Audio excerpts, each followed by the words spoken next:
Bon les amis, j'ajoute la saucisse ici pour la faire cuire un peu pendant 10 minutes, pour la rendre plus dure. Un demi-poivron, une tomate hachée, un oignon haché, de la ciboulette et un yaourt. Mettez une seule partie et je vais remuer. Gardez l'autre. Remuez bien, remuez encore un peu pour mélanger tous les ingrédients que nous utilisons ici dans notre sauce, pour qu'ils soient bien mélangés.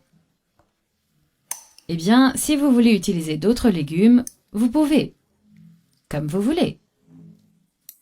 Maintenant que notre saucisse est prête, elle est déjà bien cuite. Mettons-la ici sur le plateau. Vous voyez comment elles sont devenues? C'est assez dur, donc nous allons les séparer ici et faire une petite coupure ici au milieu. Comme ça, vous voyez que c'est très dur.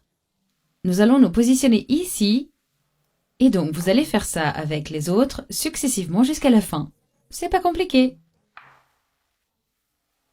Il n'est pas nécessaire qu'elle soit très profonde. Juste assez pour que la farce puisse y entrer. Voici notre dernière saucisse. Nous allons la positionner ici aussi dans notre forme. Maintenant, nous allons farcir nos saucisses de cette manière. Je mets dans notre saucisse comme ceci. N'oubliez pas les amis que cette saucisse que j'utilise ici est du porc. Mais si vous n'avez pas la saucisse de porc, vous pouvez utiliser n'importe quelle autre saucisse. Du poulet, celle qui est un peu plus piquante pour qu'elle soit à votre goût. Ce qui est une façon de proposer quelque chose de différent à votre famille. Au déjeuner, en famille. Le barbecue traditionnel que nous faisons toujours chez nous.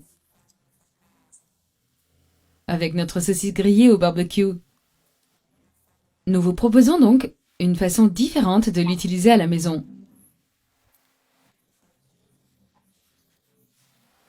Eh bien les amis, nous en sommes à notre dernière saucisse là, très facile. Nous allons la mettre ici avec les autres. Maintenant, nous allons les mettre au four à 180 degrés pendant 35 minutes. Bien les amis, notre saucisse est déjà grillée, n'est-ce pas? Maintenant, nous allons mettre le fromage. Mettez le fromage sur le dessus. C'est à votre convenance. Mettez une bonne quantité de fromage là. Plus il y en a, mieux c'est. Mettez cette bonne quantité de fromage. Mettez-les tous là. Ils sont tous bien cuits et rôtis.